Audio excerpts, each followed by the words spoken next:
दूसरा गाड़ी अभी गया, आगे बैठना पीछे बैठना। जैसे कि आपको दिख रहा होगा ये ग्रास लैंड टाइप का एरिया है बड़ा सा, और ये मानसून के टाइम में पूरा ग्रीन रहता है। गाइड भैया ने बताया कि मैं काफ़ी लकी हूँ क्योंकि ये जो 2 एशियाटिक लॉयंस दिखे हैं मेल, वो भी इनका दिखना बहुत ही रेयर होता है क्योंकि वो 30 किलोमीटर के एरिया में सिर्फ एक रहता है। दोनों के बीच में जबरदस्त लड़ाई होगी। अच्छा। लड़ाई के अंदर जो जीतेगा तो पूरा एरिया भी उनका हो जाएगा, और एरिया के अंदर जितनी भी जो लाइनस होगी ना तो उनकी हो जाएगी। जो इनमें से किसी ने इंसानों को मारा हुआ है। अब मैंने कहा वीरावल में हूँ ही तो मैं सोच रहा हूँ कि थोड़े और जगह यहाँ पे घूम लेता हूँ। जैसे कि मैंने यहाँ पे पढ़ा, यहाँ पे लिखा है कि इसी पीपल के पेड़ के नीचे कृष्ण भगवान के बाएं पैर में तीर लगा था। यहाँ तो बहुत सारे हैं, ऐसा लग रहा है किसी ने अंडे दिए हुए हैं। एशियाटिक लॉयन जो है वो पूरे एशिया में सिर्फ गिर गुजरात में ही मिलता है। ये व्यू बड़ा मस्त आ रहा है, ऐसे लग रहा है किसी पीसी का वॉलपेपर है ये। तो यहाँ से टिकट ले लिया सासन गिर की, और अभी भी मतलब 45 मिनट्स हैं ट्रेन को स्टार्ट होने में। कुछ ऐसा व्यू है वीरावल स्टेशन का अर्ली मॉर्निंग 5:30 के आसपास। कोई नहीं है, कोई सासन गिर जा भी रहा है कि नहीं है। तो भाई मैं सोच रहा हूँ कि यहाँ से चलते ही हैं, ज़्यादा समय बचा नहीं है। ट्रेन तो ऑलमोस्ट खाली लग रही है, मैं ही बन रहा हूँ अकेला। शायद इस ट्रेन का इंजन जो स्टार्ट है ये ट्रेन है, क्योंकि ये प्लेटफॉर्म नंबर 4 है। ये बीच वाले तो ऐसे ही थे। सोच रहा हूँ सबसे आगे ही चलते हैं, वहीं बैठेंगे। एकदम आगे वाले डब्बे पर बैठेंगे यार। चलो ये सही है। यहाँ तो लाइट ही नहीं है, पूरी ट्रेन खाली है। ऐसी ट्रेन तो मैंने पहली बार देखी है। इस साइड वाली सीट ही नहीं है, इस साइड ही है, वो भी इस टाइप से हैं ये लोहे के डायरेक्ट।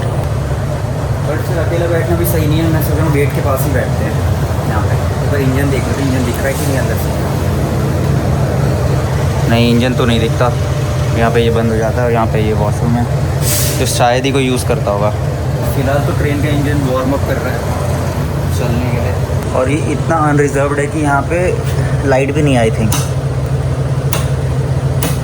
ना, लाइट भी नहीं है। फाइनली गाइस लाइट ऑन हो चुकी है। लग रहा है इंजन से कंट्रोल था और अभी ऑन करा है जब चलने के थोड़ा समय पहले। तो मैं ट्रेन में तो बैठ गया हूँ, और इस ट्रेन को अगर आप नॉर्मली सर्च करोगे, जैसे कि लोग ज़्यादातर सोमनाथ आते हैं और उसके बाद गिर जंगल सफारी करने जाते हैं क्योंकि वही यहाँ से पास में है। तो ये जो ट्रेन है आपको नॉर्मली उन वेबसाइट्स में नहीं मिलेगी, जैसे IRCTC वाली जो ऐप्स होते हैं उसमें आपको सर्च करने जाओ रिजर्वेशन करें तो वहाँ पे आपको नहीं मिलेगी, क्योंकि अनरिजर्व कैटेगरी वाले में आता है। तो उसको आपको स्पेसिफिकली सर्च करना पड़ेगा। तो इस ट्रेन का एग्जैक्ट नंबर है 52955, जो आप वेयर इज़ माई ट्रेन वाली जो ऐप होता है उसमें सर्च कर सकते हो।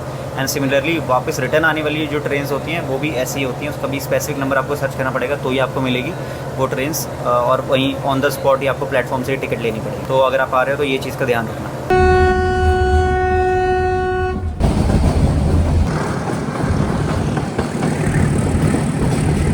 तो भाई सनराइज़ भी हो चुका है, अभी पहुँचने में कुछ 15-20 मिनट और है। भाई ये ट्रेन तो गजब है। यहाँ पे भी किसी ने ऐसे हाथ दे के रोका तो ट्रेन ने रोक दिया, जैसे बस नहीं रोकते। तो वहाँ से वो चढ़ गए, अब दोबारा चलना स्टार्ट हो जाएगी।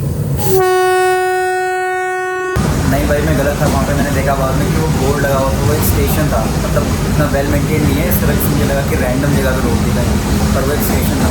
शायद इसका अपना स्टेशन अपना है सासन गिर। तो भाई फाइनली पहुँच गए सासन गिर, थोड़ा लेट है। यहाँ पे तो मेरे को मिला के टोटल 3 ही बंदे उतरे हैं, पर मौसम सही है, सुबह का गोल्डन आ रही है। सासन गिर से फिर सिंध सदन से होता है जंगल सफारी, ऐसी कोई जीप होगी यहाँ पे, पर ये तो एग्जिट का रास्ता है।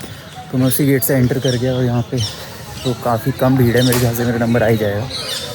क्या पता सुबह वाली में कम भीड़ होती हो, 9 बजे वाले में आ जाते हैं लोग। अभी वहाँ पे रिपोर्टिंग के लिए पूछने गया, पर उन्होंने बोला कि आपको जाना है यहाँ पे, तो मैंने यहाँ आ गया। यहाँ पे अभी कोई है नहीं, थोड़ी देर वेट करता हूँ, देखते हैं।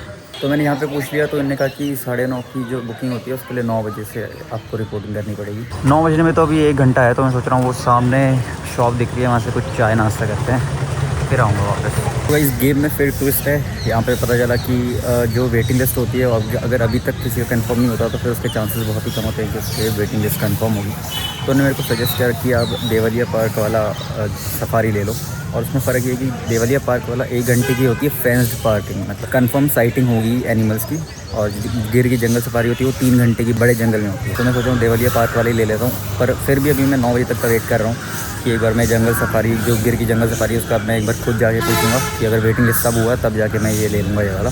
बट इसमें एक और दिक्कत है कि आप सिंगल बंदे का इसमें नहीं होता, इसमें आपको पूरी जीप बुक करनी पड़ती है। तो पूरी जीप का जो अप्रॉक्स प्राइस आएगा वो 4000 रुपीज़ आएगा। तो बेसिकली जो ये राइड्स होती हैं ये फैमिलीज़ या फिर ग्रुप ऑफ पीपल जो आते हैं यहाँ पे उनके लिए सूटेबल ज़्यादा सही रहेगी। तो गाइस फाइनली पूछ लिया, वो कंफर्म तो नहीं हुई। अब मैं देवालिया पार्क वाला देखता हूँ यहाँ से कैसे है। ये देवालिया पार्क वाली मैंने ले ली यहाँ से।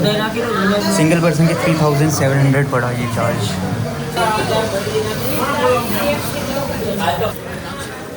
क्लोज्ड वाली जीप है कि ओपन वाली है? ये है यहाँ तो भाई जीप्स की लाइन लगी हुई है। इसमें से जो ओपन वाली है गिर जंगल सफारी कराएंगे 3 घंटे की, और जो क्लोज वाली है जहाँ पे वो जाली लगी हुई है, आई थिंक ये वाली वो होती है देवलिया पार्क वाली। तो ये मेरी गाइड है। 1 घंटे का ही है ना बस ये? तो 1 घंटे में तो नहीं। 12 किलोमीटर जाने का, 12 किलोमीटर आने का। अच्छा, पूरा गाड़ी अभी है, आगे बैठना पीछे बैठना। तो ऐसा कुछ है अंदर का सीन। 2 3 4 5 6 seater I think.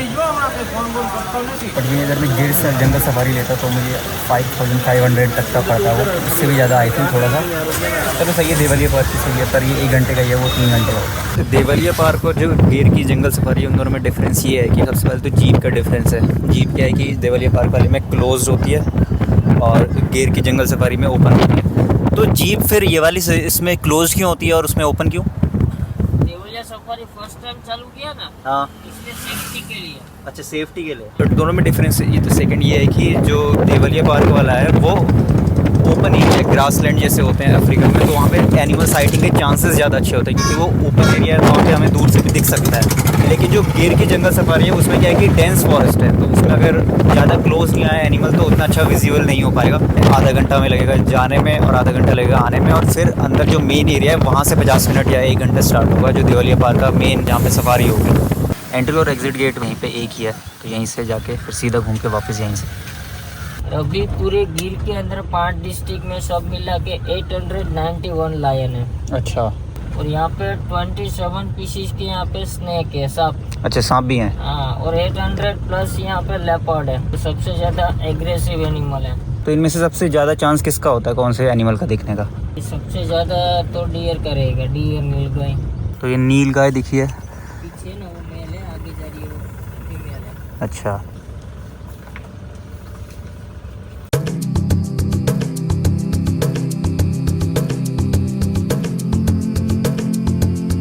तो गाइस आपको लग रहा होगा कि ये जो रास्ता है वो ऐसा क्यों है सीमेंटेड वाला। तो इसका पीछे एक ही रीज़न है, क्योंकि ये जो देवलिया पार्क वाला ट्रैक है ये मानसून में भी खुला रहता है और यहाँ पे गाड़ी फंस ना जाए कीचड़ की वजह से, इसलिए इसको ऐसा बनाया गया। और वहीं गिर जंगल सफारी जो है वो मानसून में बंद रहती है।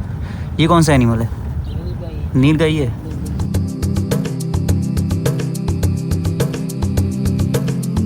जैसे कि आपको दिख रहा होगा ये ग्रासलैंड टाइप का एरिया है बड़ा सा, और ये मानसून के टाइम में पूरा ग्रीन रहता है। यहाँ की स्पेशल बात ये है कि 6 महीने ये पूरा ग्रीन रहता है और 6 महीने पतझड़ के मौसम में पूरा सूखा रहता है। तो इस फाइनली यहाँ पे शेर दिख गया है, 2 शेर सोए हुए हैं। ये मेल है फीमेल है? दोनों मेल लायंस।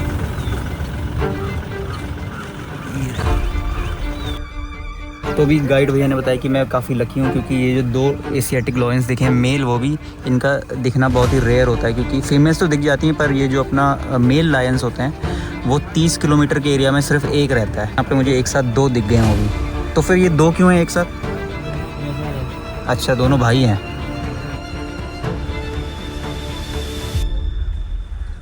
इस साइड से इसका फेस दिख रहा है दूसरे वाले लायन का, जो इसका भाई है।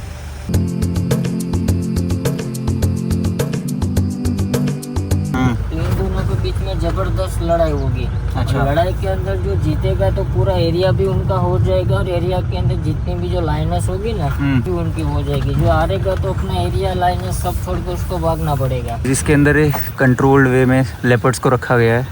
यहाँ पे अगर आपको दिख रहे होंगे एक साथ 4-5 हैं। तो गाइस 2 रीज़न्स की वजह से इनको इस वाली जगह पे रखा हुआ है एक साथ, इतने सारे लेपर्ड्स को। वैसे तो ये एक साथ रहते नहीं, अकेले अकेला रहना पसंद करते हैं शेर की तरह। बट ये है कि इनमें से 2 रीज़न ये है कि या तो इनमें से किसी ने इंसानों को मारा हुआ है, या तो इनमें से जब ये बच्चे थे इनमें से इनकी किसी की मम्मी मर गई तो फिर इनको जीने का एक और मौका मिल जाए, इसलिए यहाँ पर रखा हुआ है, वरना अकेले में मर जाते हैं लोग।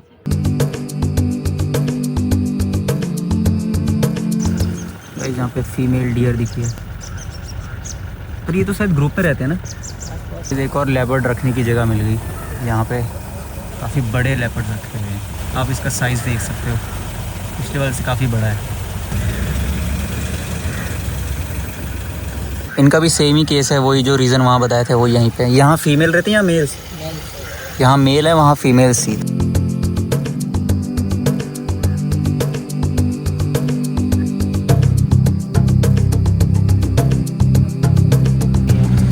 इस साइड पूरा जो जंगल का व्यू है, पूरा लैंडस्केप, पूरा ये गिर जंगल है। वो पहाड़ी भी इसी में इंक्लूडेड है? सतपुरा रेंज जिसको कहते हैं वो है ये? नहीं नहीं। तो भाई जंगल सफारी डन हो चुकी है और उन्होंने तो वापस आके छोड़ दिया और यहाँ से उन्होंने बताया कि बस मिल जाएगी। बट मैं सोच रहा हूँ पहले कुछ यहाँ से खा लेते हैं और उसके बाद चलते हैं। तो गाइस उसके बाद मैंने ली थी एक गवर्नमेंट बस और वो लेकर मैं आ गया था अपना वीरावल के बस स्टैंड पे। और उसके बाद मैंने वहाँ आके खाई थी एक गुजराती थाली और मैं आ गया अपने रूम में रेस्ट करने। अब मैंने कहा वीरावल में हुई तो मैं सोच रहा हूँ कि थोड़े और जगह यहाँ पे घूम लेता हूँ, जैसे अपना भील का तीर्थ जहाँ कृष्ण भगवान को बाण लगा था, और साथ में सनसेट भी देख सकते हैं यहाँ पे। हम वीरावल बीच भी नहीं देखा हमने, तो मैंने कहा शाम तक का है मेरे पास टाइम तो घूम लेते हैं कहीं। तो भाई ऑटो वाले ने मुझे छोड़ दिया है भालका तीर्थ में, और इसको भील का तीर्थ नहीं भालका तीर्थ कहते हैं। ये है वो जगह। जैसा कि मैंने यहाँ पे पढ़ा, यहाँ पे लिखा है कि इसी पीपल के पेड़ के नीचे कृष्ण भगवान मेडिटेट कर रहे थे एंड उनको उनके बाएं पैर में तीर लगा था, तो उसके बाद ही उन्होंने अपना देह त्याग किया था यहीं से ही। यहाँ से अब मैं और एक्सप्लोर करता हूँ कि बाकी क्या है इस मंदिर पे। और यहाँ पे कुछ भजन कीर्तन चल रहा है, बाकी एक मंदिर यहाँ भी है। तो अंदर तो जो मैंने आपको स्टोरी बताई थी बाहर पीपल के पेड़ वाली, वही स्टोरी का वहाँ पे मूर्ति का वर्जन था अवेलेबल, और जिसने तीर मारा था उसकी भी अंदर मूर्ति बनी हुई थी। एंड बाहर आके यहाँ पे एक फूल है, पर इसमें काई जमी पड़ी, ग्रीन कलर का दिख रहा है। वहाँ कुछ लिखा है बोर्ड पे, बट वो गुजराती में है। तो ये जगह तो विज़िट कर लिया, अब मैं सोच रहा हूँ बाहर चलते हैं और कुछ यहाँ पे ठेले वगैरह लगे हैं, यहाँ पे कुछ खाते हैं।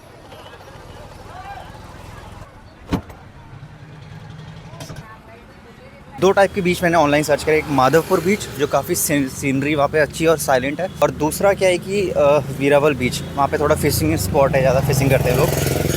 तो मैं सोच रहा हूँ वीरावल बीच चलते हैं। रीज़न ये है कि जो अपना माधवपुर बीच है अच्छा वाला, वो 60 से 65 किलोमीटर दूर है, वहाँ से बस लेनी पड़ेगी। और अपना जो वीरावल बीच है वो वॉकिंग डिस्टेंस पे ही है। देखना स्टार्ट हो गया यहाँ से वीरावल बीच। तो यहाँ देखते हैं कि यहाँ क्या यूनिक है जो इसको बाकी बीच से अलग बना रहा है। ऑनलाइन जब मैंने सर्च करा गूगल पे तो पता चला कि यहाँ पे काफ़ी भीड़ रहती है और फिशिंग स्पॉट है बेसिकली ये। तो यहाँ देखते हैं फिशिंग कैसे करते हैं लोग। ऊपर से कुछ ऐसा सीन है।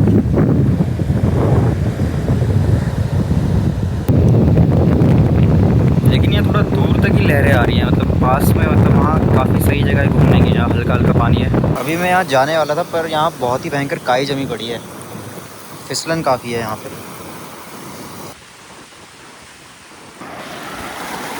और एक चीज़ मुझे समझ नहीं आई, ये भी यहाँ पे दूर दूर तक नाव है, ये किस वजह से होती है यहाँ पे? ना तो ये शायद ये लोगों को ले जाने वाली बोट्स तो है नहीं है। मैंने हर बीच में देख रहे यहाँ पे, जितने बीच में गया कि यहाँ दूर दूर तक नाव ही घूम रही है। गाइस मुझे अभी यहाँ पे एक काफ़ी सारे शेल्स दिखे और ये चिपके हुए हैं, लग रहा है ये स्नेल्स हैं, इजीली हट नहीं रहे। और इसके अंदर भी काफ़ी सारे हैं यहाँ पे, तो यहाँ तो बहुत सारे हैं, ऐसा लग रहा है किसी ने अंडे दिए हुए हैं मे बी। अच्छा वो जो बोट्स हैं वो फिशिंग वाली बोट्स ही हैं, अब मुझे पता चल रहा है कि उनके बाहर से एक डंडा भी निकला हुआ है। ये व्यू बड़ा मस्त आ रहा है, ऐसे लग रहा है किसी पीसी का वॉलपेपर है ये, क्योंकि उस टाइप की ये सरफेस है, कोई रेत तो है नहीं, और सनसेट का व्यू। अब मैं सोच रहा हूँ कि मैं वहाँ ऊपर जाके बैठ जाऊँ वो लाइट हाउस के पास, और फिर वहाँ से व्यू एंजॉय करूँ। बीच के पास जैसे जैसे शाम होती है सबका फोटोग्राफी का कीड़ा जाग जाता है, जैसे जैसे सनसेट होता है ना, सबके कैमरे खुल जाते हैं। तो इस बीच पे तो सनसेट हो गया, अब मैं सोच रहा हूँ वापस चलते हैं। जल्दी चलते मुझे एक बात याद आई कि जो एशियाटिक लॉयन मैंने आज सुबह देखा था, वो एशियाटिक लॉयन जो है वो पूरे एशिया में सिर्फ गिर गुजरात में ही मिलता है, और पूरी दुनिया में सिर्फ 2 ही जगह लॉयंस मिलते हैं। अफ्रीकन लायंस जो अफ्रीका में मिलता है, और एशियाटिक लॉयन जो सिर्फ गुजरात में मिलता है पूरे एशिया में। ये काफ़ी कमाल का फैक्ट है।